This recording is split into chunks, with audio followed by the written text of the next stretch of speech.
வருவாளே சின்ன அறிவிப்பும் இன்றி சுடுவாளே நீயும் தும்மிடி தும்மிடி ஆயுசு நூறாக என்னுயிர் உன்னோட பத்திர சொத்தாக என் பார்வை உன்னோடு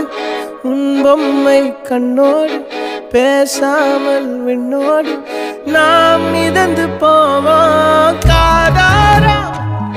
அடியாலும் நான் தாங்க